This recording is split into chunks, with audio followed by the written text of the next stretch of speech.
the first keynote talk that we have in today's agenda. It's really my pleasure and an honor to introduce Octavia. Octavia is a really well-established professor in the Northeastern University in US. She's a Latin. She's actually from Uruguay. It's the first time that I meet her, and I'm really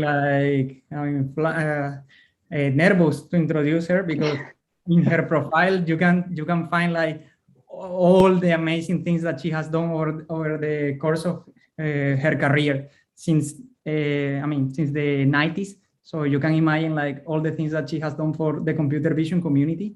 And I think that that's also like an opportunity to tell her thank you, because thanks to you, for sure you have inspired others to do computer vision. So I think that in today's talk, I'm really looking forward to it, because she will be talking about video representations, which is a topic close.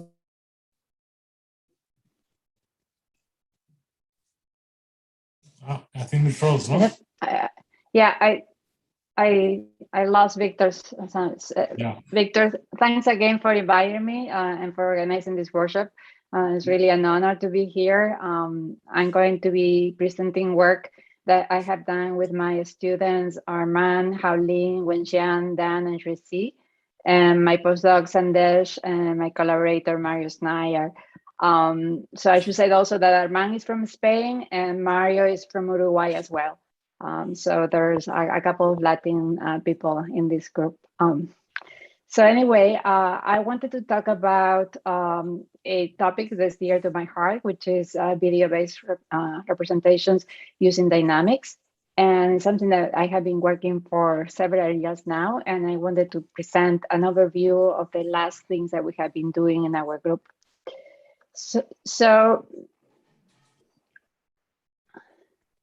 we do this kind of thing every day. We cross the street and we look for a gap in traffic. Sometimes we do jaywalking, and we do this without too much fear of dying run over by a car, because we know that by looking at things, we can make predictions and figure out whether we will have enough time to cross to the other side of the street. And that happens not in the very least because we live in a casual world where we can make predictions in the future based on the past. So this causality, the fact that we can predict the future based on the past, is key to the things I'm going to be presenting today. We can use my slide is not advancing for some reason. There. We can use temporal sequences to perform inference. We can do things like predicting the future. We can do classification. We can do imputation with missing data, and we can clean noise and detect anomalies and outliers. Today, I'm going to be talking mostly about the first three, prediction, classification, and imputation, but anomaly detection is also something that we have worked in the past. So the main tool that I'm going to be using today to describe these techniques is by doing representations of temporal sequences based on dynamics. So the idea is that given a temporal signal, y of k, like here, can you see my mouse when I move? Yes, yes. Okay, yes. So we're going to represent this signal as the output of a linear time invariant system in the most simplest case. But sometimes we are going to also switch between different linear time invariant systems, so we can model more complex signals. And sometimes we're going to put also nonlinearities at the input and the output. Of course, these nonlinearities are going to be neural networks in our cases. So I'm going to show cases where each of these representations have become useful for us.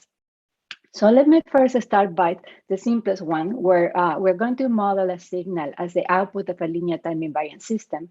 And we're going to use that to design an autoencoder that is aware of dynamics. So we call this encoder DIAN for Dynamic Atomic Network.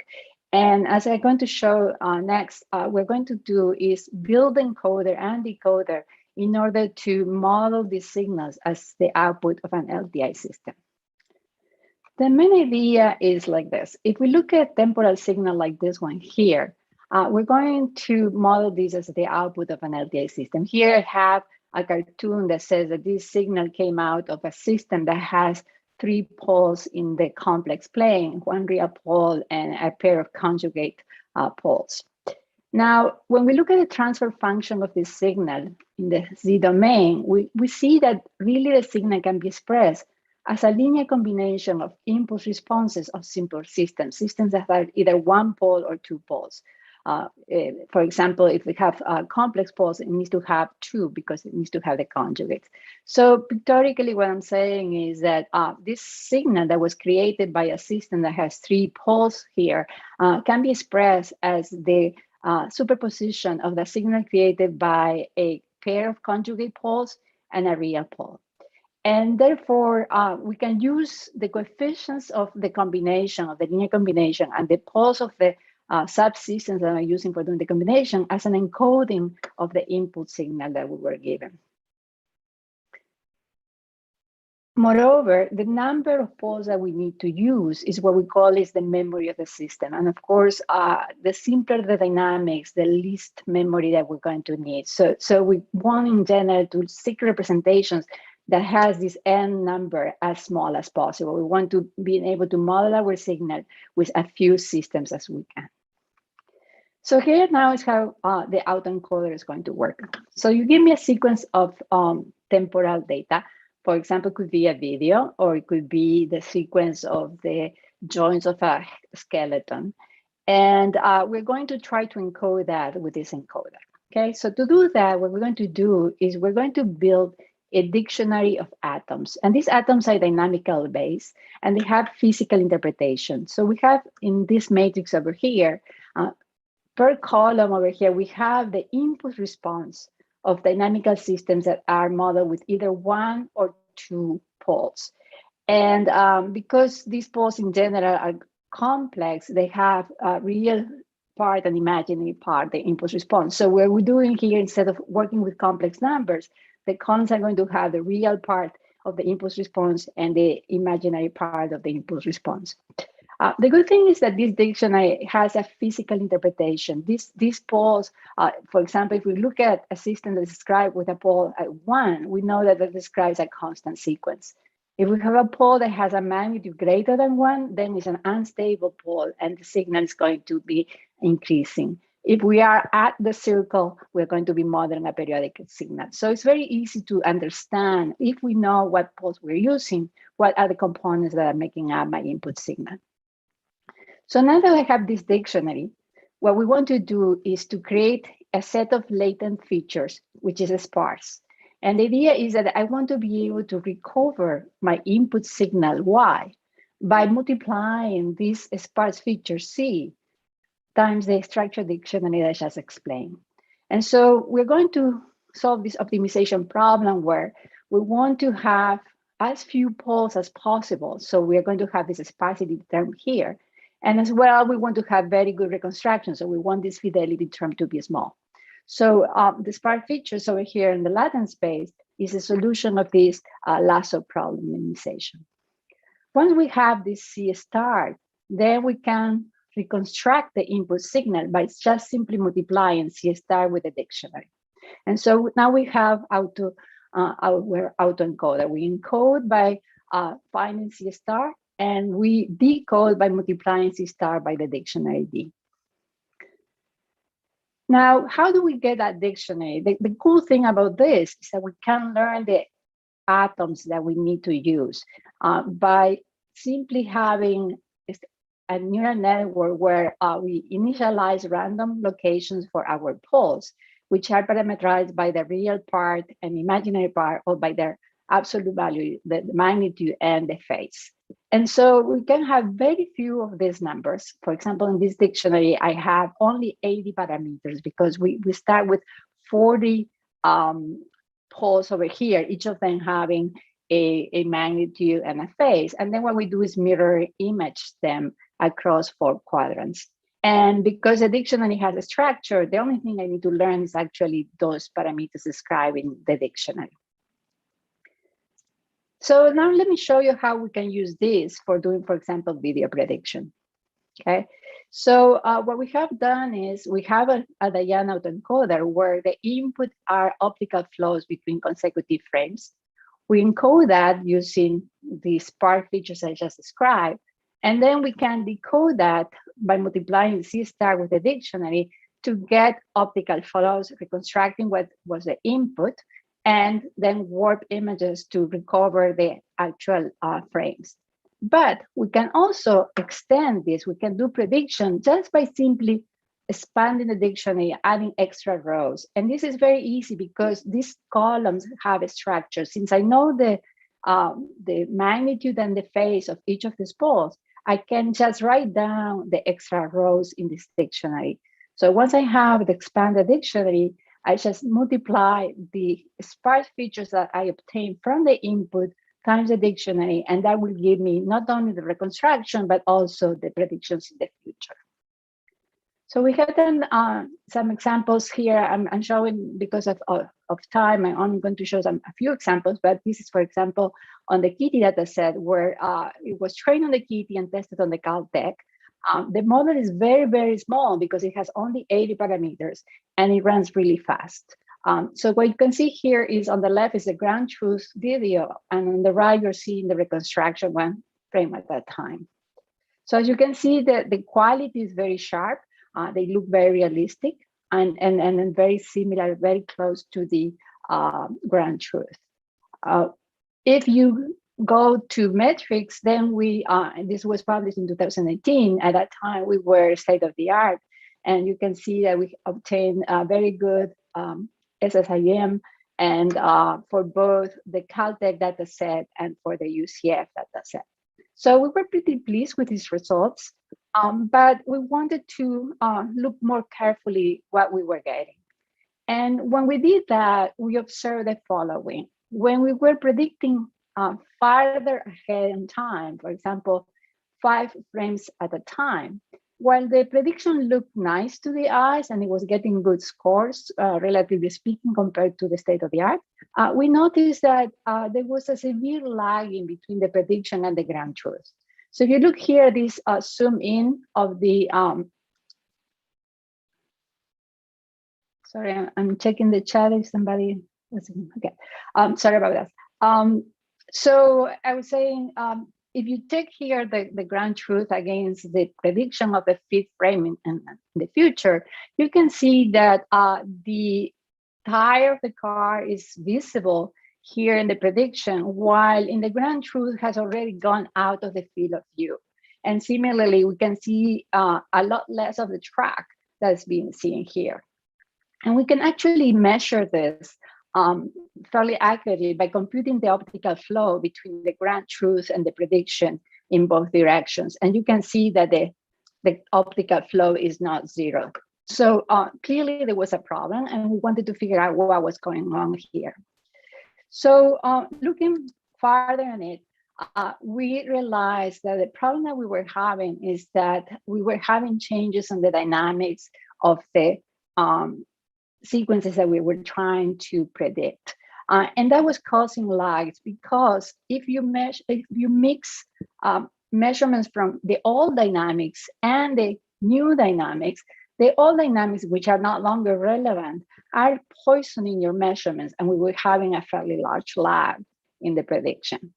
And the question is, how was these dynamics, where were they happening, and why, what could we do about them? Okay, and so by looking at this, we saw that, first of all, because we were doing prediction at the pixel level, if for any reason that pixel belonged to an object that was changing dynamic, for example, say this track is moving on a flat level street and then suddenly starts going upwards in a hill, the optical flow here is going to change direction. And so there was a sudden change in dynamics. So that could be one source of changes in dynamics that we needed to address. The other one is that when a pixel change ownership from one object to another due to occlusion. So for example, if we look here at this red pixel, this pixel looks like belongs to the track. But as the track moves along, now that pixel belongs to this band behind it.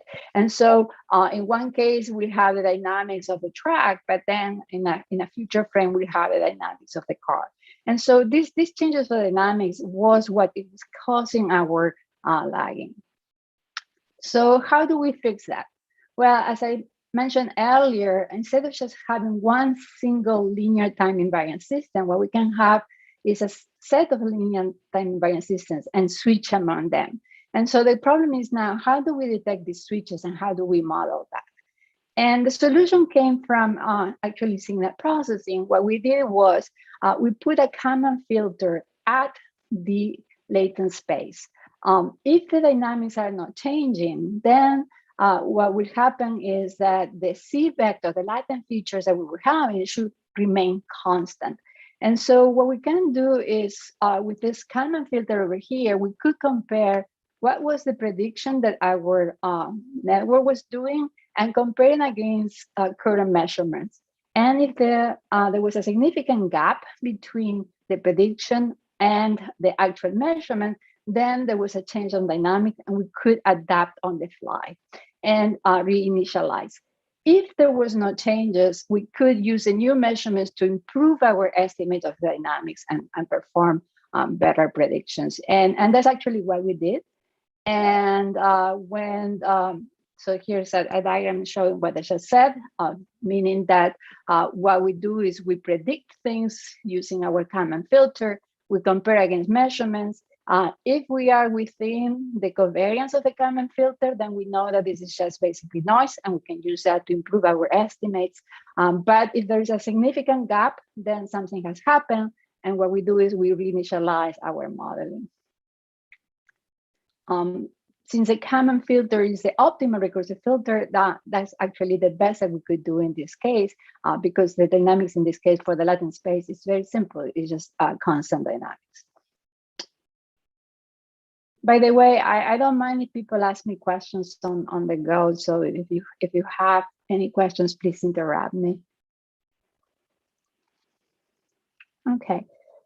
So here's an example of that prediction I showed you earlier, where Diane was making significantly lagging errors after 5 predictions. Here you have the grand truth. Here we have a couple of competitive algorithms applied to that that sequence. This is the output of Diane, and this is the output of Kalman Diane or K Diane. And as you can see in this case now, the lagging that was here, that you could see the tire of the car is pretty much solved. Still, there's a little bit compared to the grand truth. It's still a little behind, but it's much better time. And actually, we can quantify this, as I mentioned earlier, by measuring the optical flow between forward and backwards, grand truth and prediction. And we call that the MMF for mean maximum optical flow. And you can see that in Diane, that amount of gap was 20, but after doing Kalman Diane, that was reduced to 15. So that means that really the lagging went down. The other thing is that we tested with the LPIPS metric, that is basically a perceptual metric showing measuring whether the prediction looks realistic, and also with Kalman Diane, we got better resolution. So if you look at this, there's more sharpness. Another thing that was wrong with Diane is this division here on the window was not completely the right orientation, but Kalman Diane does better. So overall, this procedure resulted in better predictions and less lagging. Any questions about this portion? No. Perhaps Brian has a question. Please unmute yourself, Brian, and go on. I'm also noticing some kind of distortion to the right of the image. Can you speak louder? Yeah, probably you're far from the mic, Brian. Can you hear me? Yes, faintly. I'm just noting some kind of distortion in the right of the image. I don't know if you can like. This portion here, sure, yes, that portion there's a distortion because this has not been seen before, and so this, because this prediction is done at a pixel level and there is no any prior knowledge about the scene, it does have that problem. Our most recent results that I'm not presenting today here, though, we do have a neural network put in the front that will take care of this. So this is like the simplest models I was saying. We started with a simple LBI system, and now I have just switched it a little bit to have less lagging, but still is not able to create things I had not seen before, because there is really no knowledge whatsoever about the context. It's purely based on temporal optical flows. All right, thank you Okay. so much. You're welcome. Details are really great, so thank you. Okay. All right. So the next thing that I wanted to talk about is doing classification. And in this case, I'm going to be talking about on the context of the tasks of cross-view action recognition. So here the task is as follows. We want to do action recognition, but during training time, we use videos, for example, from view 1 and view 2. But at inference time, we're going to be using a video from a totally different view that we have not seen before. And we want to be able to, based on this training data from the previous cameras and other, it could be other subjects as well, we want to be able to assign, for example, in this video, the label pick up an object. And so the problems here is that we're having these different viewpoints. Also, it's very possible that these views are totally unsynchronized. And again, they could be different individuals doing this task. And we want to be able to recognize something from an unseen view before. Okay. So we're going to be using again dynamics to help us in this task. And I'm going to show you how I can build some actually invariants into the representation, so that makes this challenging task easier. So the first thing I want to talk about is about the invariance with respect to the viewpoint. Okay, and so here I'm going to switch a little bit on my way of representing the dynamical system. In the previous part of my talk, when I was talking about Diane, I was using basically a transfer function representation where we have the pulse of the system. Now I have chosen, because it's easier to understand what I'm going to talk next about invariance, a different representation where I'm writing the measurement at time k as a linear combination of the previous n measurements. So this is an autoregressive model of memory n. And the coefficients A are the basically the way that the system produces a new output based on the past. Okay, so these models, autoregressive models, have also associated with them what's called the characteristic polynomial, and that polynomial has the coefficients 1 and minus these coefficients A, and it turns out that the roots of this polynomial are actually the poles of the system, the same ones that we were using in Diane. So the reason I'm bringing this in is because with this formulation, with this representation, it's very easy to see that if these y coordinates over here are homogeneous coordinates, I can apply an affine transformation. I can apply a transformation multiplied by a matrix pi, and the transformed coordinates will have exactly the same coefficients A.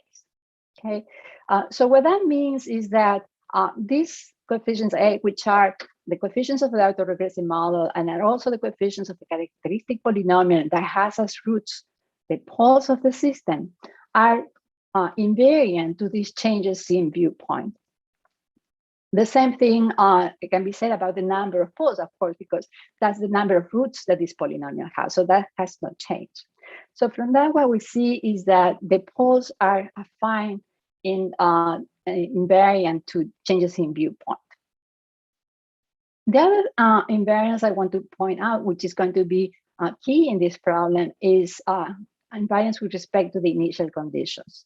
So again, I'm going to introduce one more different representation for the dynamical system. So here, again, I have the autoregressive model, but also we can represent the system by its Hankel matrix.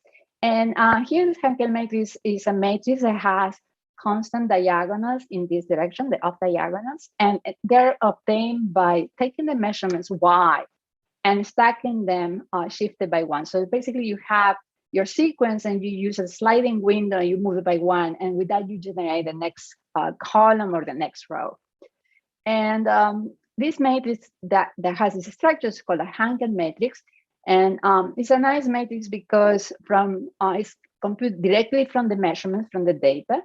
And for example, people in system theory use this to identify the system. So one of the things that we can see is if this is true, and this is of course assuming no noise, we can see that this vector over here that's made of the coefficients A and the -1 that comes from taking the 1 over here to the other side is a null vector of this matrix H. That is, if we multiply this row vector times the Hankel matrix, we're going to get 0 because again, every measurement at time K is a linear combination of the previous n measurements, and all these coefficients for the linear combination remain constant over time.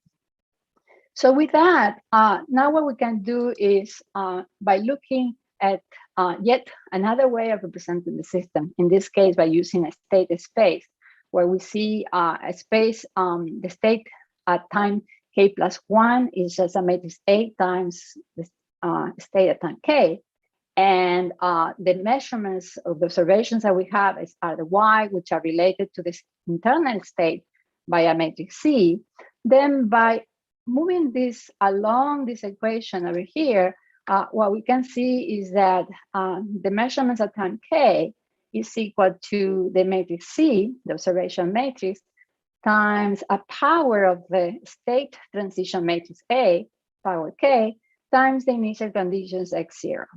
And if we do that for all measurements and we stack them together, what we can see is that this Hankel matrix that I have here can actually be factored out into the product of these two matrices, where the first matrix over here might be known by people that know about control. It's called the observability matrix that has the product of the observation matrix C and powers of the state transition matrix A. And this portion over here depends on the initial conditions and it's the trajectory of the state. But what is key about this equation is that on the left part, the factor here is independent of the initial conditions of the trajectory of the state. It depends only on the C matrix and the A matrix, which is the observability of the system. And so if we have a vector which is in the null space of the matrix H, that is omega times H is equal to 0, it is also true that omega times observability matrix is also 0. So we have that this null vector is a null vector of the Hankel matrix. It's also a null matrix of the observability matrix. And this matrix does not depend on my initial conditions. So that means that this null vector, which is this vector over here, is independent of the initial conditions. And that's very good news because that means that the poles, remember that the poles are the roots of the characteristic polynomial that has as coefficients these numbers over here, are going to be independent of the initial conditions. So that helps me because if my videos are not synchronized, they don't start at the same point, I still can use this approach because they will share the same poles. Okay, so with that knowledge, now we can present this two-stream approach for the task of cross-view, cross-subject action recognition. So we start with a sequence of videos. And we ran a pose estimator in 2D. There are very good off-the-shelf algorithms for doing that. We get the skeletons at each frame, and we do clip sampling. So that is, we take short sub-clips of the video, and we keep both the skeletons as well as the original images. That way, with the skeletons, we're going to have the trajectories of the joints of the person doing the action. So, for example, the shoulders, knees, elbows, etc. And that would pass through a dynamic stream that's going to use the dynamic invariance I just described to help doing the action recognition. While the second stream is going to just take the RGB frames and process that to give context. So we are doing the action recognition based on two things. We're doing on the motion of the joints, and also as well the appearance and the context around the person doing the action. Now, one key thing I want to stress is that if we use this is actually the dynamic space stream.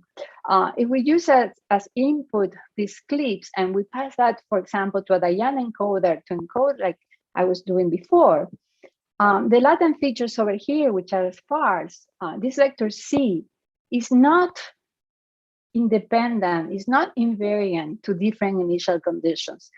It does actually depend on initial conditions. What is independent is which columns of the dictionary these features C are selecting from. And so what we need then is one more module that, looking at these features, can tell what are the poles being selected during this representation. So now with this binary code, then we can go through the classification. So we ran this two-stream network with a couple of data sets that are standard in literature for this problem: the Northwestern UCLA multi-view action and the NTU RGB plus D data set. These data sets do have 3D data, for example, and infrared, but we only use RGB data for our approach. And when we run our experiments and we compare against other approaches that only use RGB, we were able to improve performance by a significant amount by introducing these dynamics invariance in the skeletons.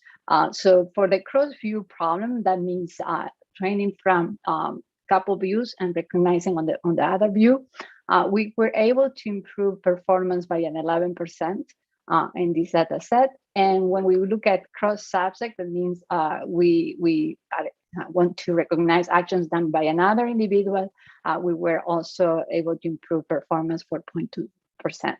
And what's significant also here is not only that this is a fairly large improvement in the RGB, but it's also that by introducing this invariance in the skeletons, we were able to close the gap that traditionally has been between methods that only use 2D data versus 3D data. So when you compare against the 3D skeleton methods, we see that our performance has closed the gap significantly. Before there was much higher difference between 2D and 3D methods. So this is for the UCLA method dataset. I'm sorry. This is for the other dataset, the NTU. It's a good improvement, not as significant as in the other one, but still 6% for cross view and 5% for cross subject. And again, there is a closing of the gap between RGB methods and the skeleton methods. All right. Any questions about that part? Because I'm going to move to my last application.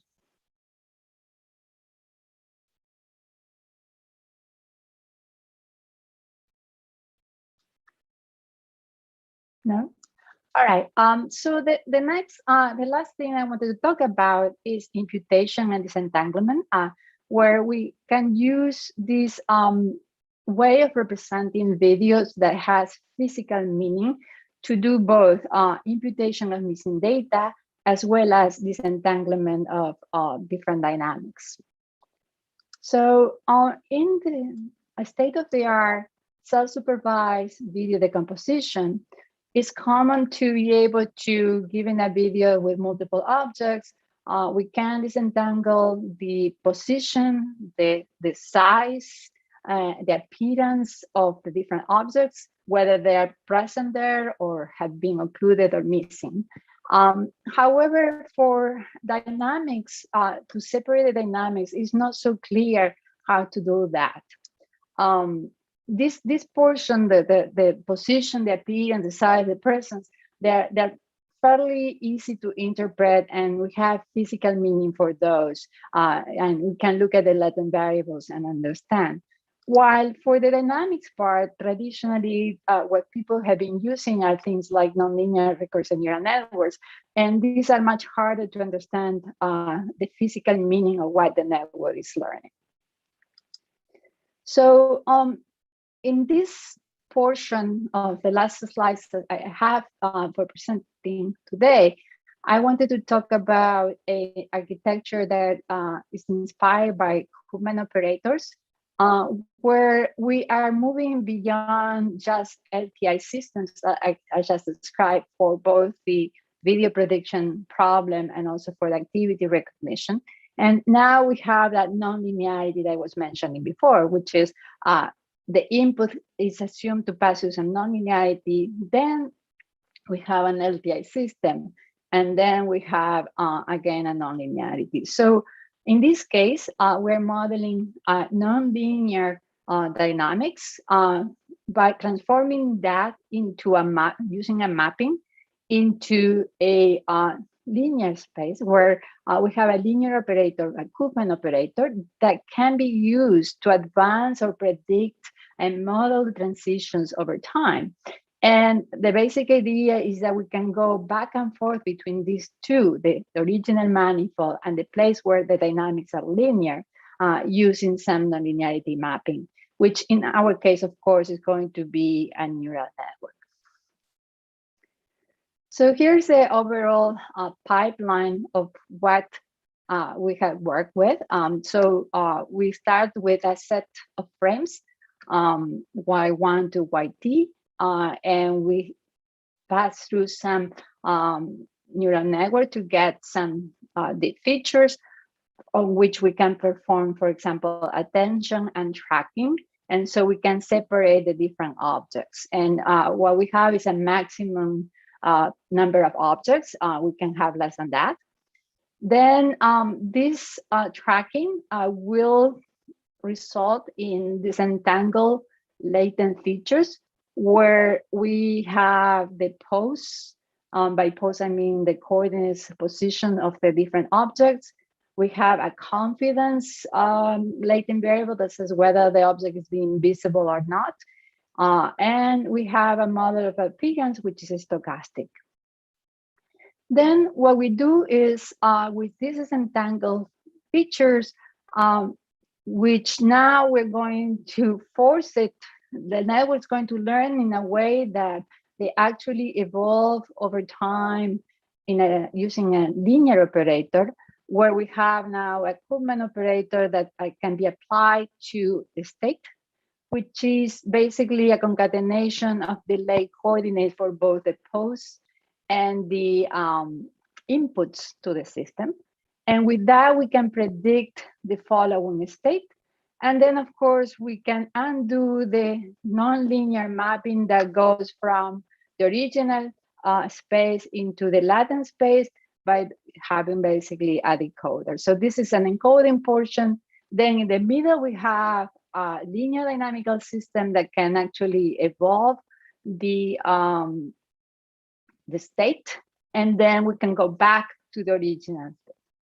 So with that, we can now not only create, reconstruct the input, as well as create predictions of it, but we can also tweak them and manipulate them to alter what we're seeing. So here I'm showing one example where what we did is synthetic motion of the MNIST, the digits, where the digits are moving using sinusoidal trajectories, and where we have artificially occluded the top portion of the frame. So the first 29, these are 64 by 64 images, and we have occluded a significant portion of it, 29 rows.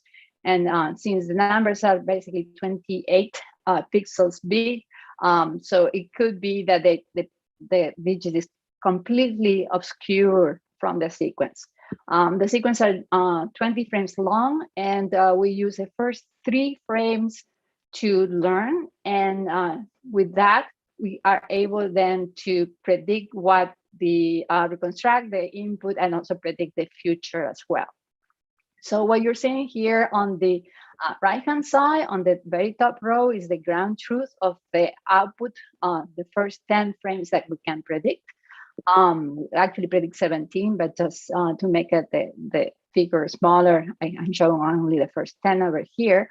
The DDPAE is state-of-the-art prediction reconstruction algorithm, and you can see that the reconstruction is probably blurry and it's missing some of the stuff. This is our method that we call KIT for Kuhlmann interpretable disentanglement and descriptor. And you can see here that not only we are able to reconstruct and predict well, but we are also able to reconstruct things that are occluded completely on the scene. Okay, so what is the interpretation coming here? What we do is we look at the Kuhlmann operator, the linear operator on the latent space, and we look at the eigenvalues that of the transition of state transition matrix for the Kuhlmann operator. And here we are plotting what we see. And so the first thing that we notice is that many of the eigenvalues are very close to 0. And these eigenvalues, basically what it means is that they're not being used. We have a maximum number of eigenvalues that we consider, and so we can consider complex dynamics, but the system, the network learns by itself how many really needs. So the ones that are not needed are all pushed towards 0. Then we have these polls over here that are being learned. And what we're doing here is we took, for example, the poll here that it's on a green circle, and we move it along the circle by changing the face of the poles. Okay, and so when we change the phase, you see here on the bottom portion that we are able to alter the trajectory. This, again, remember, this is synthetic data that we have created, so we know that the trajectories are sinusoidals. And what we see here from is being learned is, first of all, that the network learn that indeed needs a pair of conjugate poles that are at the unit circle, and so we can have sinusoidal. And by moving them over here, we can change the frequency of that sinusoidal. So the other thing is that we play with is, can we change what happens if we change the magnitude of that eigenvalue? So these eigenvalues are on the unit circle, and we can move it towards the outside, making it unstable, or towards the inside. And what we can see here is that when we make it 1.5 R instead of 1, what we see is that the trajectory is such that it saturates, it's unstable, and it cannot go outside of the image, and so it gets out there. On the other hand, if we use an R equals 0, of course, the prediction is really bad, and 0.5 R is slightly better, but still, this is not the correct thing. So with that, I want to conclude by giving the following take-home message. First of all, dynamics carry valuable information. It's important to exploit it. And the reason why I believe strongly that it's useful is because by building into our architectures, we can design very compact and interpretable models. So we can understand what the network is learning, and also we can alter things and change, for example, the videos I was creating with the numbers. And moreover, the whole representation is differentiable, so it can be included in end-to-end trainable networks with no cost.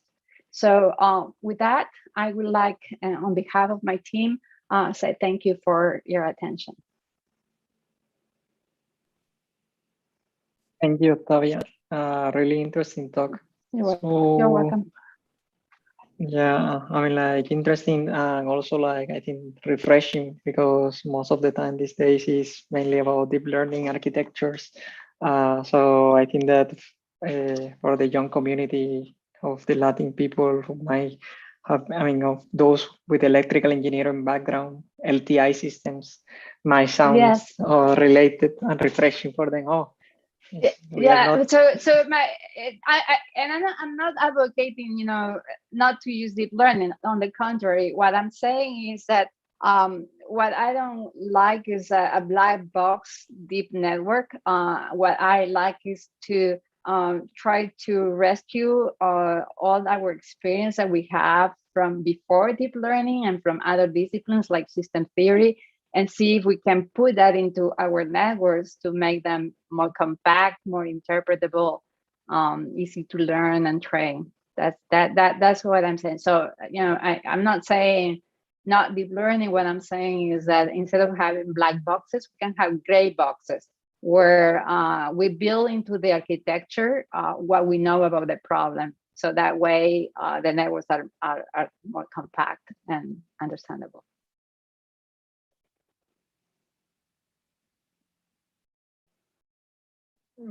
Yes. So, sorry, can you hear me? Sure. Yes. Yeah. Sorry. I mean, my internet connection is super unstable. I don't know. So, I mean, again, thank you. So, I understood that clearly. Like you were trying to actually marry both sides.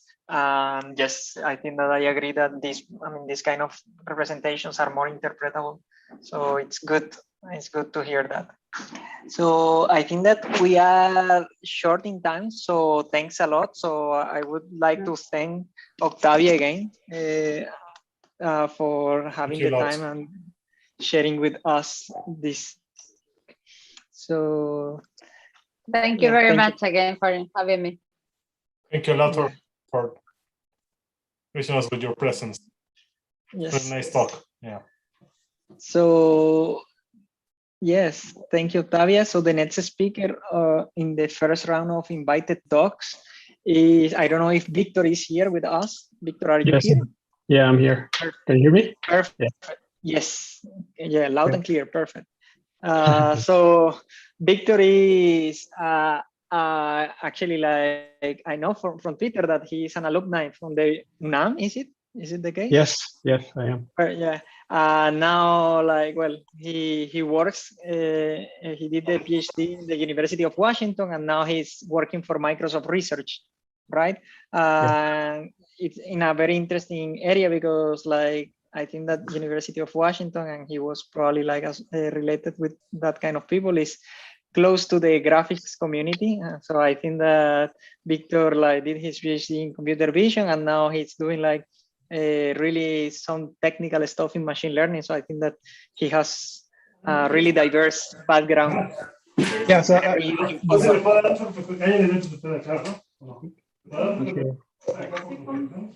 yeah, so please, Victor, take it from there. All right, can you guys see my screen? Yes, we can see it. Okay. So just let me adjust a few things here. Okay, all good, right? No, it's perfect. Yes, we can see the full screen. Okay, great. So yeah, thank you so much for the invitation. I'm very happy to share some of my research that I've been doing in my PhD and recently here at Microsoft. So thanks for the introduction, Victor.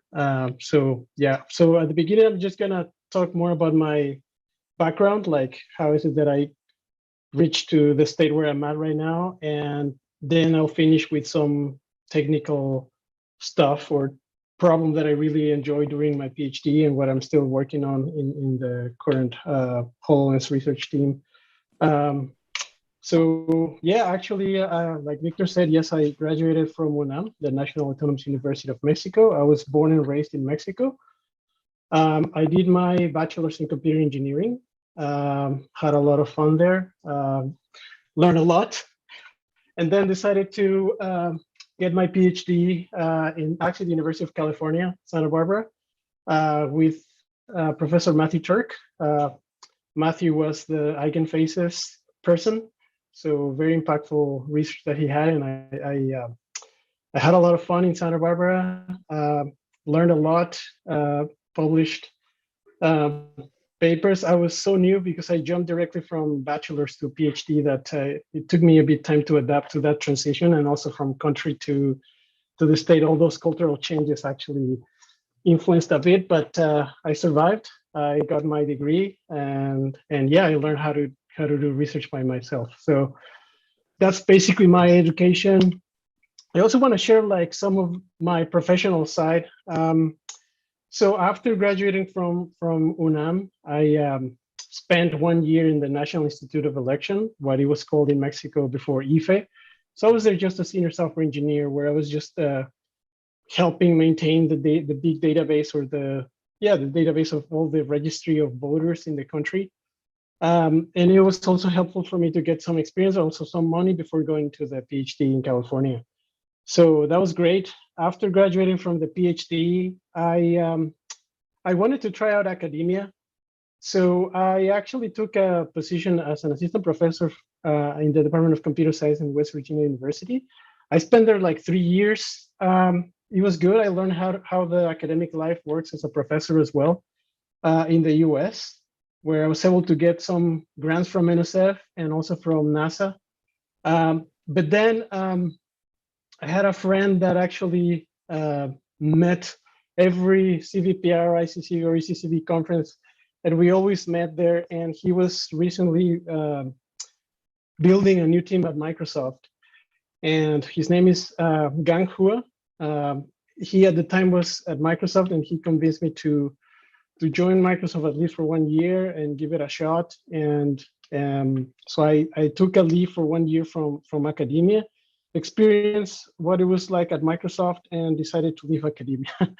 So I'm now at Microsoft. At the moment, I'm a senior researcher there, and currently I'm working in the mixed reality org, where we basically work on the HoloLens. So we deal a lot with geometry and some deep learning as well. So with that, that's basically my background. And then I would like to tell you more about like a problem that I really like, even when I was a PhD, and nowadays it's still relevant, and I think it's coming back thanks to deep learning as well. And the problem is this image correspondence problem that is actually so fundamental for computer vision. And so let's recap what that is. So let's assume that I give you 2 images. Let's focus now on these images at the top, A and B. So what we want to do is actually associate pairs of pixels. In this case, we're depicting the same object. And what we want to do is actually recognize parts of this object, right? And this has a lot of applications that I'll explain in a second. Another way of computing correspondences is like when you actually give a semantic meaning to it. So for example, below I have 2 dogs, A and B. They're different, they're not the same object, but we semantically can actually associate pairs of pixels. For example, I know that the eye of the dog is here, but the eye on the other dog, which is not the same, also is there, right? So we can actually associate those pixels, and they can be useful for many applications. So this problem is fundamental, and I'm gonna explain more about like how we use this in geometry, because that's actually what we use a lot in the mixed reality org. So imagine that you have 2 correspondences in 2 images. So for example, here, when I say triangulation, if you have those correspondences coming from the same object, what you can do is actually recover the 3D point in the scene, right? So that is actually quite classical, but it can be so useful because when you start doing this, given multiple images, and when you start doing this pairwise, you can actually reconstruct the whole scene, right? Like for example, here, if you pass all the images from the Colosseum and you establish your correspondences somehow, you can actually recover the scene. and also understand how the images were placed with respect to that object. So basically, you actually recover the entire structure and also the camera positions and orientations.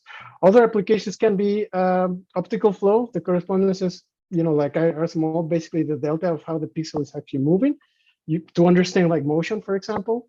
Another application is image stitching, when you can actually find correspondences of the same object, and then transform one image into the other using some geometrical models in order to actually stitch the images together, and then have maybe panoramas and so forth, and many more applications. Okay, so this is why I'm very excited about this, because you can do a lot of things if you do this properly. Now, so how do you actually compute them? It's actually quite simple. This is basically, this equation that you see here is basically the nearest neighbor rule. And what this says is that you will detect features on the images. In this case, like again, we're actually depicting the same object. If you want to find the correspondence for this particular patch that you see on the upper image, and then I have a reference set of features detected on the lower part of, on the lower image, then what we can do is that we're going to extract a patch around it, around that feature. We're going to encode it. And then basically this rule is telling you, search on your database or your reference features for the closest or most similar descriptor in your database. And that's actually how you associate pixels, right? It is very simple. However, we can run into a lot of troubles, right? Because these objects can have like repetitive texture, and this rule is not robust to that. So you can actually have a lot of confusion in our system. So either you actually tweak your representation so that you're more invariant to those, factors that can influence the confusion in your system, like illumination, occlusion, viewpoint, etc. Or the other is mainly change the way you associate pixels somehow. But this is so simple that now with the use of deep learning, you can actually tweak this part, right? So this is why I was so excited in my PhD. And this whole theme motivated my entire thesis, actually, because I was so excited to reconstruct things, understand the scene, and create augmented or virtual reality applications. So what I did in my PhD was the following. This is when deep learning was not that commonly used. Was that I grabbed this statistical theory that is called extreme value theory.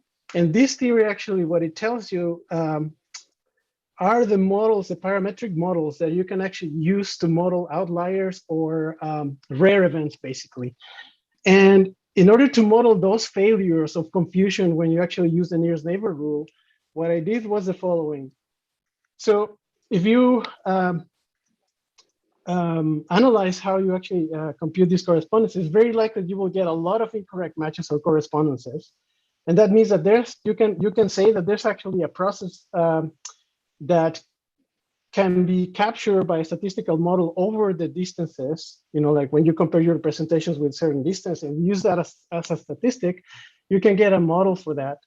And what I did was to say, okay, now that I have a lot of these, then this means that if I have a good representation, like a descriptor, for example, SIFT, SURF, or a neural network based, then that means that actually the correct matches, the distances for those correct matches, can be seen as rare events of this distribution, right? So in the sense of distances, it means that actually those distances will actually live somewhere here that are rare, right? Like if you see this distribution, most of the mass is actually centered at some value and then it starts to fade out. But if you have a good distribution, a good representation, you will have another distribution for correct matches where all the distances will be 0, right? But that's not the case. You usually have like noise and other factors. So then you have some statistical noise that actually inflates your distribution of those correct matches. And that's actually what I was modeling here, where you have a process where incorrect matches have this distribution, but correct matches have another distribution that can actually be modeled with extreme value theory, and then sort of like detect them in a statistical way once you have this statistical formulation. So basically I was just like trying to get a mixture model explained by these two distributions, and then get a classical detector that can tell you, oh yeah, looks like this is like a good match or a bad match. And that can be useful for many geometric applications, like for example, accelerating ransack, or just filter out like bad correspondences, and yeah, do a lot of those nice reconstruction and understanding how your camera is placed within the scene. So here I'm just showing two plots that I cut from my papers. If you're interested in more statistical mathematics, feel free to check them out. So what I'm showing here are just RC curves, where it's basically telling you the trade-off between, you know, how accurate is your predictor and how many mistakes or false positives or false alarms you're doing with that. So here I'm just comparing with the classical ratios that we use in geometry, like Lowe's ratio, which is also commonly known as SIF ratio test, other ratio that was not that popular, which is Brown's ratio, and then two methods that we proposed that actually use this statistical model. So the one that actually worked the best for us was this called in red. It turns out that a Rayleigh distribution is a special case of this extreme value theory. And that distribution actually helped us model better this prediction. And so, as you know, the better your detector is, you will get a curve that is closer to the y-axis and then flat out, because that means that you will have all the true positives at any threshold in your detector phase, and you will have basically no mistake. But that's not the case, right? We're dealing with imperfect, noisy data. So every point here that you see in the curve is basically you're moving a threshold over your decision function, sort of thing, and you're actually getting a different performance point. So as you can see here, like this Rayleigh formulation actually allowed us to actually detect better all these bad matches. And actually, as we show in the paper, these weights or this confidence that we can get out from the statistical model can be so helpful to accelerate ransack and other estimators that are so useful for augmented reality, virtual reality, or robotics. Recently, we were exploring like semantic correspondences. We actually published this paper in CVPR 2021, where we follow a similar idea, but now we are not using statistical theories, right? Now we have deep learning at our disposal. And the idea was the same, like how can actually we predict the correctness of semantic correspondences given two images, right? So we propose this architecture, which is quite simple. Given two images, we pass them through a backbone CNN, we get feature maps, and then what we do is that actually we do this feature matching, it's basically everything against everything, and you will get a correlation map that is actually 3D. Given this correlation map, we use ideas from patch match, which is another interesting correspondence method that is actually quite fast. And you can get like ideas on how those patches actually match to others in your images. But then what we wanted to do here is actually learn a function that, given a section of your correlation map associated to a patch they're actually interested in matching, get a score, like a correctness score or prediction of if this is actually a good match, right? So every point in this correlation map is actually evaluating that. And so we learned a function that gives us that. We actually rank them, the correspondences based on these scores, and then plug that into patch match, because patch match also has a sampling structure that allows you to find the best correspondence in your set of two images. So we iterate that, and actually we show that actually works quite well. We were shocked that it actually worked. Simple idea worked quite well. On top of that, actually, we were able to reduce the complexity of examining all the entire correlation map to do these predictions, as opposed to other networks that are called ANCNet and GSF that are also fairly recent. So we were shocked to see that actually, besides accelerating the matching process, we also improved the accuracy of the matching. So here I'm just showing some qualitative results, because the results that we have in the paper are big tables and I don't have enough time to discuss them. But basically what I'm showing here is like results on this SPARE 71K dataset that, despite having like different viewpoints, scales, and objects, what you see on the top are like query images, where the orange dots are the features that we're interested in matching on the images below. So for example, here on the bus, you will see that this orange was mapped to this part of the bus here, and this like green circle is technically telling you like a threshold of error. And you can see that actually our method is quite good. It's quite accurate. And so we were very happy to see this. So if you're interested, feel free to check out my paper. And just to tell you things that we're excited to explore, obviously, is to improve representations that can be invariant to many factors, like illumination changes, viewpoint, rotation, and so forth. But we're also interested in see if we can actually include information from other modalities that we can have access, like, for example, inertial sensors that can give us the upright direction in an image, so that perhaps embed that context in the representation in using neural networks. So those are the things that I'm excited about right now for this problem, which are useful in geometry. And just to finish, I just want to give you this quote from Professor Takeo Kanade, where he was asked, what are the 3 most important problems in computer vision? He answered correspondence, correspondence, correspondence. So with that, I finished, and thank you so much for your attention. It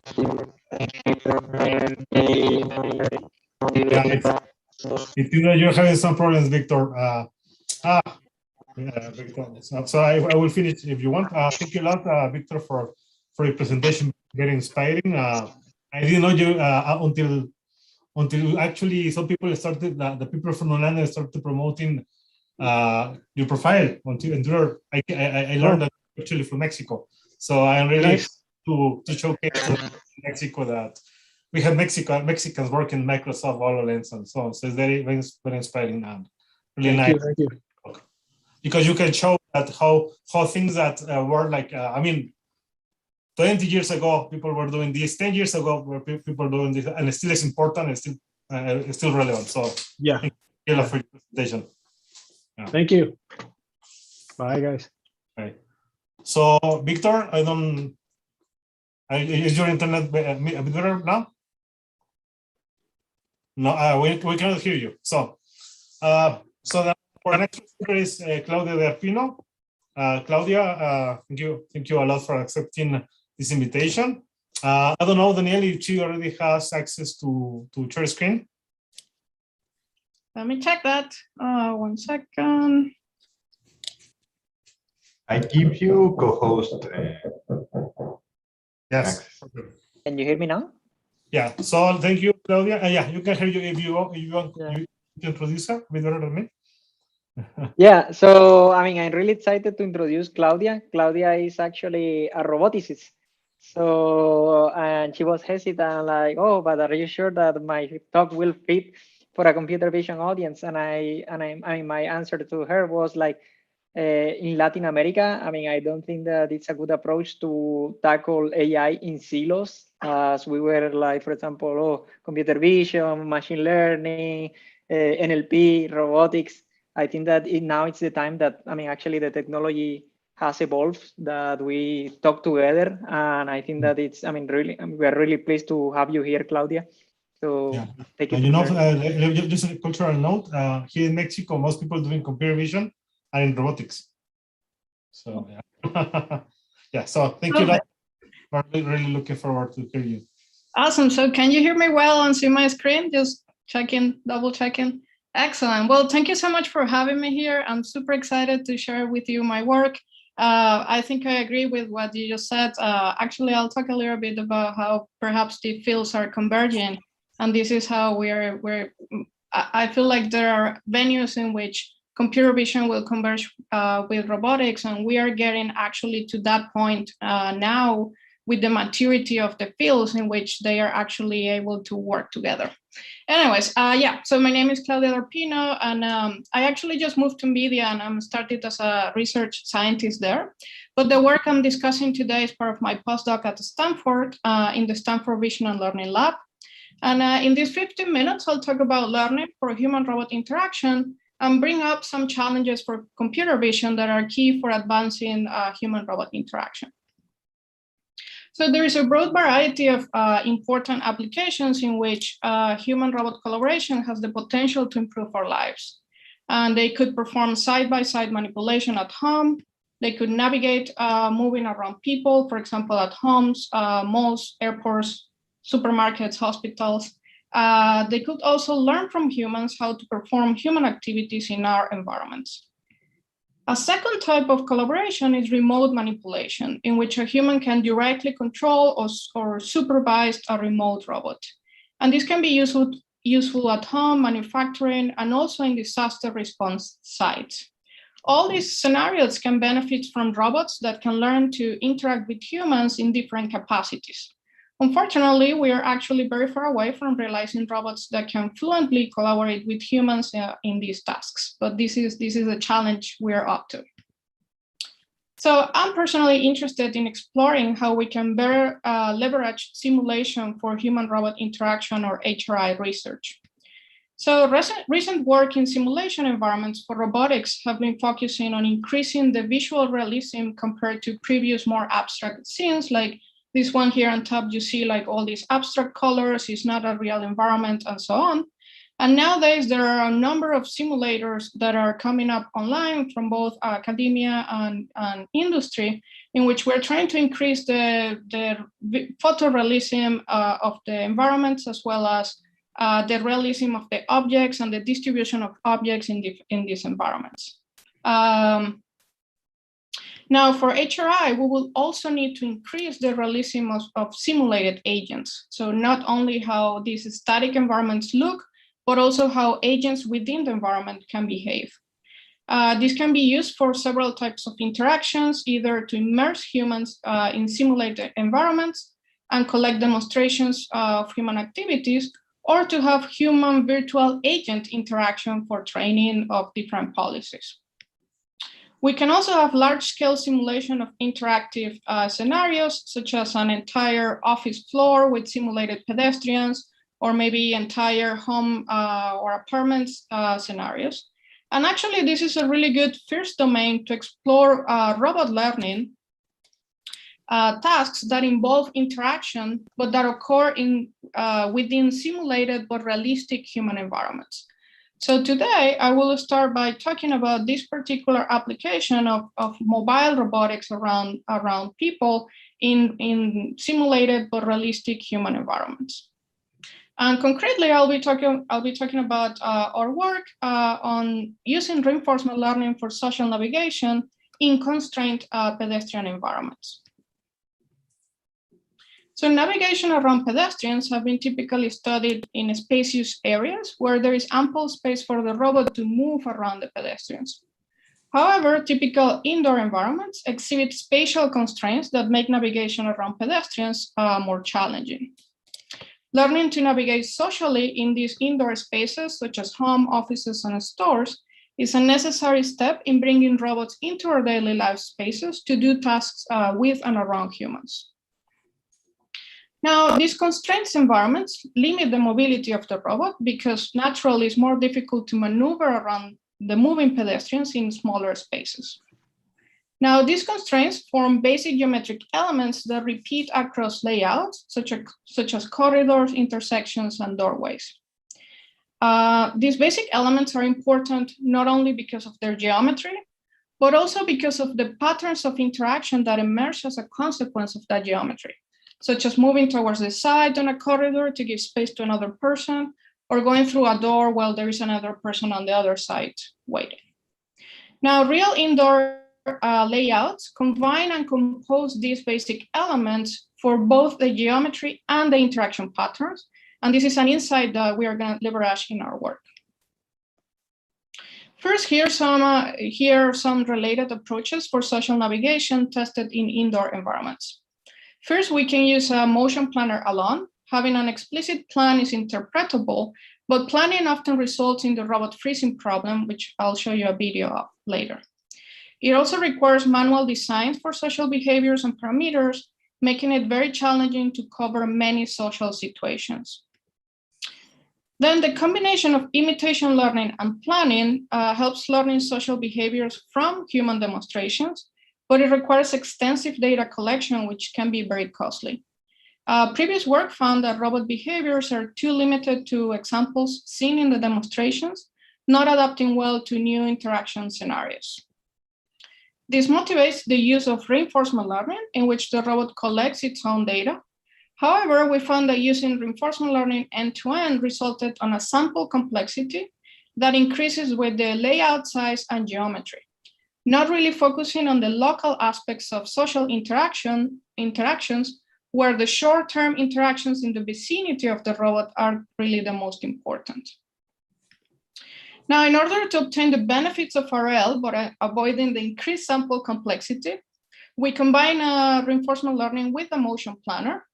And this enables the planner to reason about the long-term trajectory, while the RL component is focused on the short-term local interactions of maneuvering around the pedestrians. To implement our approach, we needed to design first a simulation environment, which I'll describe first, and then I'll cover our approach to policy learning and then experiments and results. So learning for tasks that involve multi-agent or human-robot interaction demands the development of new types of simulation environments that go beyond the typical robotic single-agent learning. We developed a multi-agent simulation environment based on Gibson and Bullett's physics engine, and it includes simulated pedestrians with very basic interactions. This video here shows a simple walls world with a number of moving pedestrians and the robot. In order to simulate pedestrians, we use the open source library for optical reciprocal collision avoidance, also called ORCA, and here I describe some of the behaviors it enables. So ORCA guarantees collision-free motion for all the agents if they are all following the same protocol. And it does this by computing the desired velocity per time step for each pedestrian by solving a linear program with the known velocities of all the other agents. So clearly you can do this to run the simulation. You wouldn't be able to do this in real life to get, for example, an ORCA robot. That wouldn't be possible. Our simulation is instantiated as follows. Start and goal locations are sampled for all agents. The simulator pedestrians use ORCA to navigate to their goals. And if the pedestrian reaches the goal, just a new goal is sampled to keep the simulation going continuously. As a robot platform, we use this differential drive robot Jackrobot, which is a platform that we had at Stanford. So note that this simulation actually includes interaction. The pedestrians believe that the robot is also following this ORCA protocol, and therefore the robot's velocity is taken into account for pedestrian decision-making. Now the robot is instead following its own policy, of course, which also reacts to the presence of the pedestrians. So this results on all agents considering each other, achieving effectively a cooperative behavior inside the simulation. Now for the policy, we propose this architecture. It receives guidance from a motion planner through a global plan, giving us input to the policy as a sequence of waypoints. The action space is linear and angular velocity for the robot platform. And we train this policy on the previous simulation environment using sub-actor critic, which is an off-policy continuous space deep RL algorithm that optimizes not only for the expected cumulative reward, but also maximizes the entropy of the policy, encouraging more exploration effectively. We use a combination of dense and sparse rewards terms. The robot is penalized for collisions with pedestrians or static obstacles. It is rewarded by following the waypoints and achieving the goal, of course. So note that in the absence of pedestrians, it is enough to strictly follow the waypoints to get to the goal, right? Here, the red waypoints. But when the pedestrians are moving, the robot naturally might need to deviate from these waypoints. So we assign a reward for each of the waypoints, but given certain threshold around the waypoints so that it is still rewarded by following them closely enough. We also have a small time step penalty to encourage the robot to minimize time as possible. Now, the point here is, or the key point here is going to be in what layouts we're going to train the robot. And based on the insight that typical indoor environments have combination of basic elements, we explore using a compositional principle in our training regime. We train the agent in a small number of simplified templates, such as corridors, intersections, and doorways that are made of straight walls only, like the ones shown here on top, and explore two types of generalizations to unseen environments shown below. First, testing in more complex layouts, still walls worlds, but with the composition of the basic elements. And second, testing in environments that are representative of real human indoor environments, such as an apartment, for example. We simulate this by using a mesh from a 3D reconstruction from a real indoor space. We tested this idea by training in different subsets of simplified layouts. And we found that, in fact, generalization to a more complex layout achieves higher success rate when we train in the basic templates that are relevant to the target one, like the ones here on top on green. If we train in a different combination of the simplified templates that are less relevant to the target, then the success rate, average success rate of the generalization drops significantly. We compare our approach with using planning only by using the planner available in the ROSNAV stack. So here we see a video of how the planner adapts to the moving pedestrians, being the plan the green line there. So this green line is continuously changing the side of the corridor as the pedestrians are moving. This is how the planner is working. Now, if you see that same behavior in this other example, we can see how the robot freezes because it is unable to find a feasible solution in the time it has to replan while the pedestrians are moving and plans quickly become obsolete. So this is what's happening here right now, and this is commonly known in this research field as the robot freezing problem. And this is basically why we don't use planning alone. Instead, we combine it with learning, which is the proposal here. And this video at the left shows our proposed policy on action. We compare it with the planner with an increased number of pedestrians, and we find that while both decrease performance with higher density, the combination of planning and learning had higher performance in all cases. And really, failures have different reasons. For planning, the problem is the robot freezing problem. For policies, actually, that the robot doesn't freeze, but it has collisions, which I know it sounds pretty dangerous. But a real deployment will, of course, have an additional LiDAR and force safety stop, which we didn't include here to analyze the underlying performance. Additionally, we believe incorporating prediction of pedestrians' trajectories will help diminish the probability of collisions. And there is a lot of related work that has attempted this in open spaces. It is still a challenge to do it in indoor constrained spaces. This is the second type of generalization that is enabled by our multi-layout training approach with simplified templates. This is really a result I was very excited about.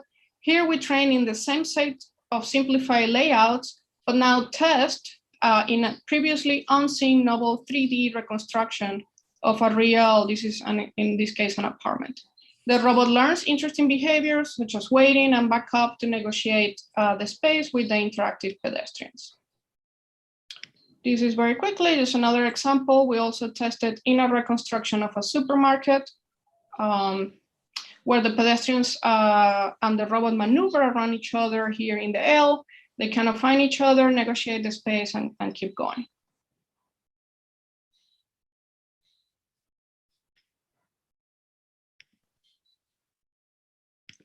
Okay, so far our results are in simulation only due, well, mainly to the current limitations of real testing.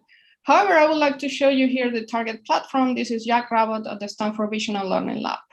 So in terms of potential for sim to real transfer, we have previously tested real deployment of policies with the same action space, linear and angular velocities, and obtain smooth behaviors like this one in which JR is following me. Somebody's gonna cross, he's gonna slow a little bit and keep going. So while in simulation, we let agents have access to privileged information, such as the position of the pedestrians, on the real platform, we must obtain this information from raw perception, LiDAR, depth, camera, stereo vision, and so on. And this is where we need a lot of help from computer vision.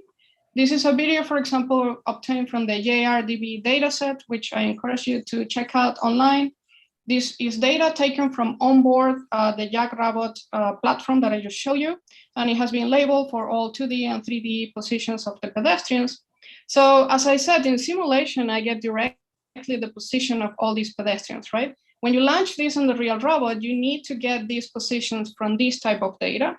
And while there are methods that can do this with, good percentage of accuracy, it's not really a solved problem in terms of sometimes missing track of the pedestrians, or maybe people going in and out of the frame, changes in visibility, and so on. So really pushing towards highly accurate methods to recognize and track the pedestrians around the platform while the platform is moving in real and crowded environments is something that is really needed for real deployment of these platforms.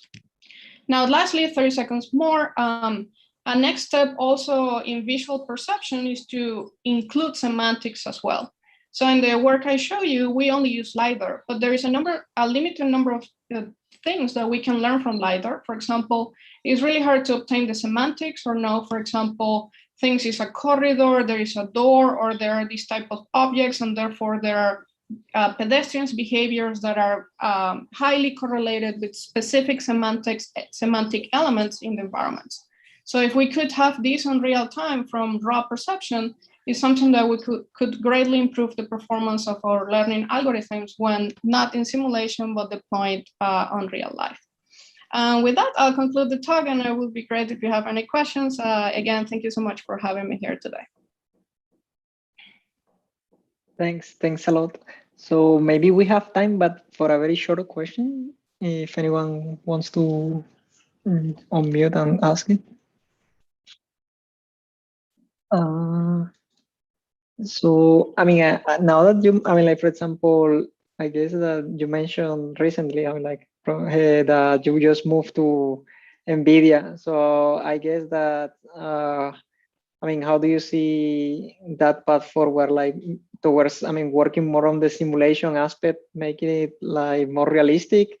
And maybe if you can, maybe kind of give us a hint or a gist of who, I mean, what your plan. I'm definitely very excited to continue this line. I think one of the key points that NVIDIA technologies will enable for this type of research is the heavy use of simulation, right? Both for the physics engines and also for the rendering. So in the type of work that I showed, as I said, there is only LiDAR. But I'm really looking forward into moving human-robot interaction research now into fully fledged simulation that can actually enable, sim to real, perhaps. This is a topic that is heavily studied in robotics for single agent, but what about when we have, humans around the robot platform, which is, to be honest, most of the realistic applications that we can aspire in the open world, other than industry or like manufacturing, where robots are separated from humans, right? So I'm definitely really excited to continue to try to explore how we can enable, real simulation for HRI research. Great, thank you. Thank you so much. So perhaps, like, due to time, let's continue with Ivan. Thanks a lot, Claudia. So Ivan, can you share the screen? I see you I see your face. Let me check. Yeah. So in the meantime, let's take the opportunity to introduce Ivan to those of you who don't know him. So he's an assistant professor actually in the Department of Computer Science of the University of Chile. So he's actually, I believe, from Peru, and he did his PhD in the University of Chile, and he was a postdoc in the University of Constance. I believe that sounds like a bit German, Yes. or that area, right? So I'm really looking forward to hear about Ivan, who is working in LATAM and who will share with us some of his experience using computer vision and combine it with reconstructing the pre-Columbian culture heritage of our continent. So thanks a lot, Ivan, for accepting the invitation. Yeah, thank you very much to you. I think I don't have permissions for share my. Daniel, can you take care of that, please? Done. Oh, okay. You Okay. should be able to share now. Yeah.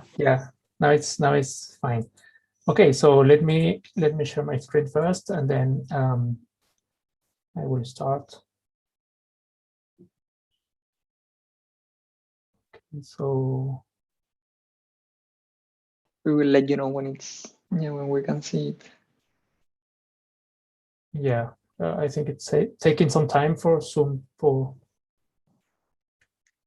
Yeah, it's coming. I know we only get to see a black screen. Yeah, maybe it's another monitor. No, I have only one screen, but Oh, it's loading. okay, now it's okay, right? No, it's okay. Yes, perfect. Thank you. Okay, let me. No.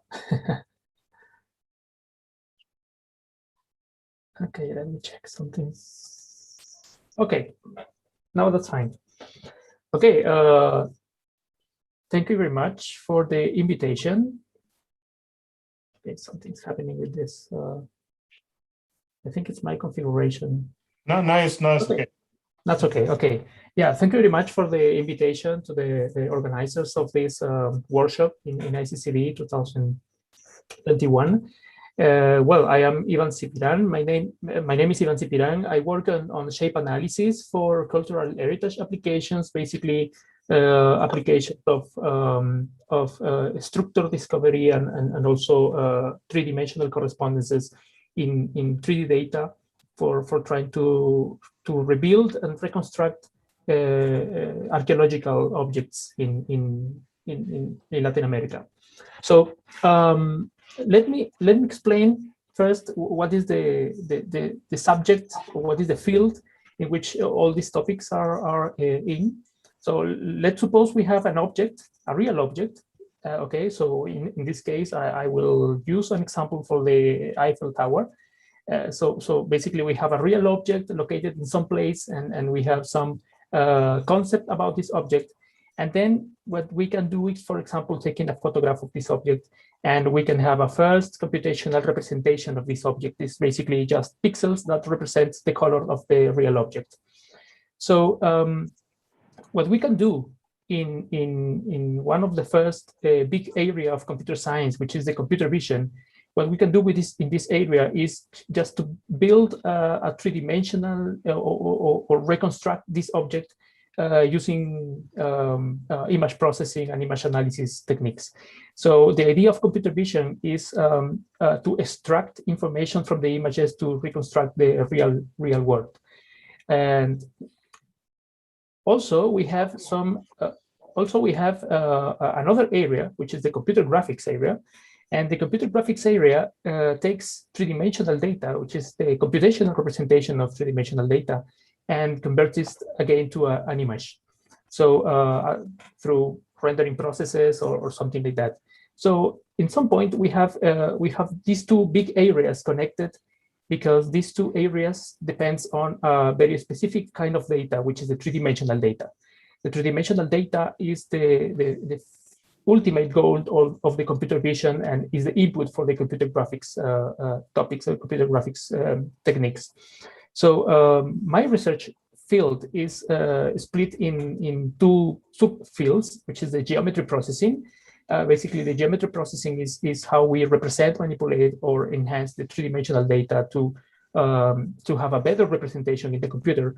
And the shape analysis is about the knowledge extraction from 3D data, which is basically more related to computer vision, right? You have a three-dimensional representation, and you want to use machine learning, deep learning, or something to extract knowledge from this information, from this data. Okay, so one of the nice thing about this field is that we can have contributions in any of these two areas. So basically, we can publish papers in computer vision venues and also in computer graphics venues. So that's good, because we have a lot of more options if we want to make these contributions in computer science. So let me talk about what is my short experience as researcher and also the contributions in this field. from the beginning of my career, which is basically my PhD studies in the University of Chile from 2009. Basically, in this period of time, we did many contributions about the selection of features and also the correspondence problem in three-dimensional data. You saw the talk of our previous speaker about how we can do all these things in images.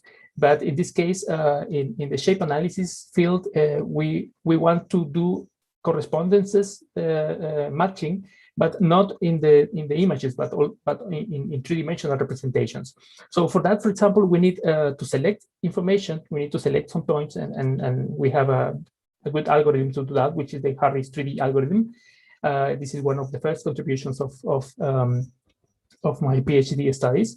And then we compound many different algorithms to do, for example, region detection, shape segmentation, and also for the matching and retrieval, which was one of the nice contribution that we published in ICCB 2013.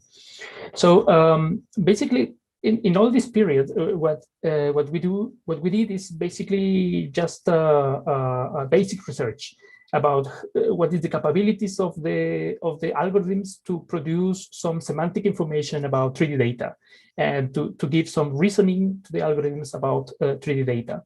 But one of the main lessons of my PhD was that in this period is the right period of time in which you need to build your network of research, because everything people that you knew in this period will combine you with the rest of your career, and basically you have to show to others what you are doing and what you are pursuing in your career.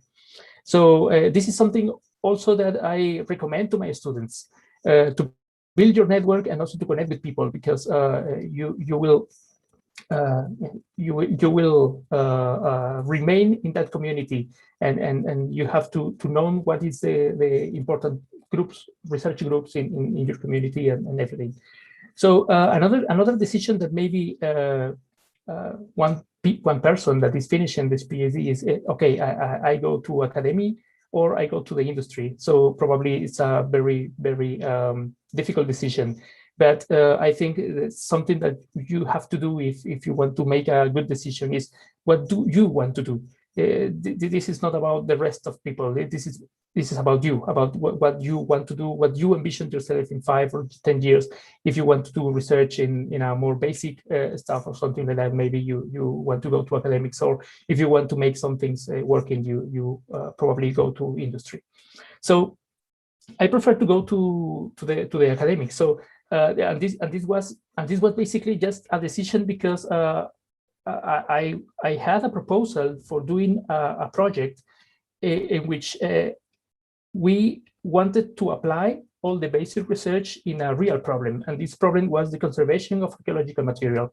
And in this project, the Precious project, was basically just to take archaeological objects, broken archaeological objects, to use high-tech 3D scanners to have three-dimensional representation of the fragments, and then to compose and reassemble the objects, and also to complete the objects using some kind of prior information, prior geometric information, to have the completed and the real object as if the object were built right now. So we did some interesting contributions in this field, basically surface analysis, and also some contributions in the matching of symmetry correspondences, and we did some important contributions also in real sites. For example, we did this reconstruction of an embrasure in the Trondheim Cathedral in Norway. So we did some important works. This was applied research, but in the core of this research was a very strong basic research, for example, for the physical theory analysis of surfaces, three-dimensional surfaces. So after the postdoc, we had to make also some decisions. So in my case, I decided to come back to Peru because I thought I was ready to push all my knowledge in this area in some more local information and also in some more local problems. Okay, but one of the first problems was that I struggled to search funding in Peru, because in Peru we have a weak funding system for research, and also it's very difficult to get funding for basic research. So what we used to do is just to use a pretext task. You know, you have to make basic research, but you have to propose some application and just to apply this into a real problem and some problem that you can see that this research is working. So basically, we started to do some more basic research about the symmetry analysis on surfaces, but applied to the cultural heritage applications in Peru. And you know that Peru is a very the resources of the archaeological sites in Peru is huge. So basically, this topic was real important for not only for us as academics, but also for the society.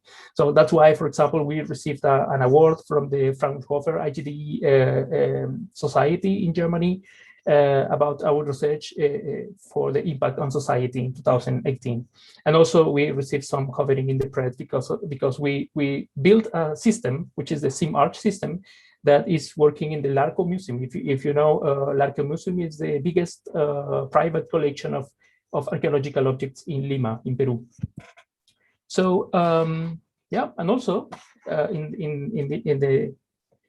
the last years, we have turned our research to the deep learning topics. So basically now we have experimented with, for example, some generative models for doing reconstruction of three-dimensional objects, and also now we are working on a more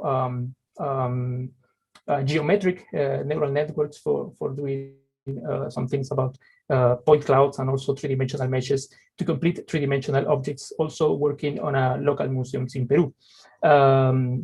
In August 2020, I moved to the University of Chile. So now I am professor in the University of Chile, but I am connected to the research in the local museums in Peru, and also we are doing research here in Chile in these topics. So yeah, just to give my final remarks, in my experience, one of the first point is that research is social.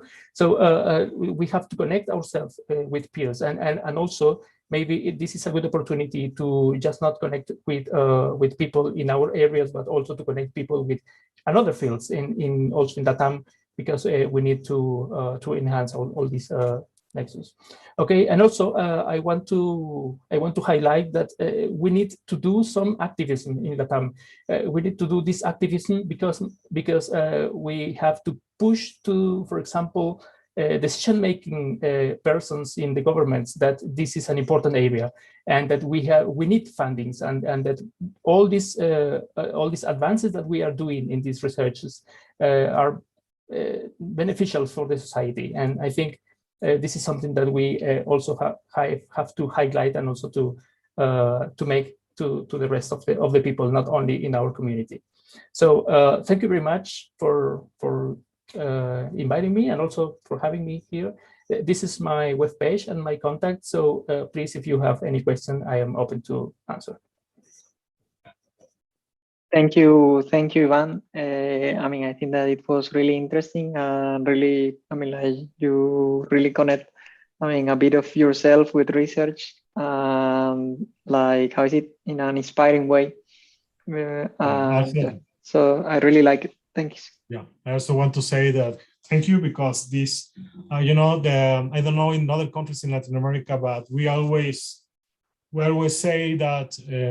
For example, in Mexico, we say that we care a lot about heritage, right? Like we come from the Aztecs, but unfortunately, a lot of time, oftentimes, it's people from other countries that actually rescue the heritage of our nations, right? So it's important to show that actually people from their own country are doing research and you are doing impactful research to preserve and study the heritage of Peru. So this is really inspiring, and I think it will be help other students to pursue similar careers, career paths. Yeah. Thank you. Thank you very much. Thank you. So, I mean, like, if anyone wants to ask a question, perhaps, I mean, I feel free to do it. I will, I mean, like, just to let you know, right now we will have I mean, like, we were in the break session. Right after we will move to the poster presentation. So I really encourage everyone, like, to go to Gather Town, talk to the researchers who really, I mean, like, took the time and want to share their research with others in Latin America. Please, I mean, talk to them. Let's see if you find something interesting and possibly some collaborations emerge. Yeah. Thanks, also, everybody. I also want to know that for all the chairs that are in the session, don't forget to talk with at least three presenters to try to find the best poster presentation, because we have a prize for best poster that we already selected. We have a best prize for best doctoral consortium presentation that we already have. So now with the chairs will be talking with the presenters to try to find the best poster presentation. So thank you a lot. See you in the poster session.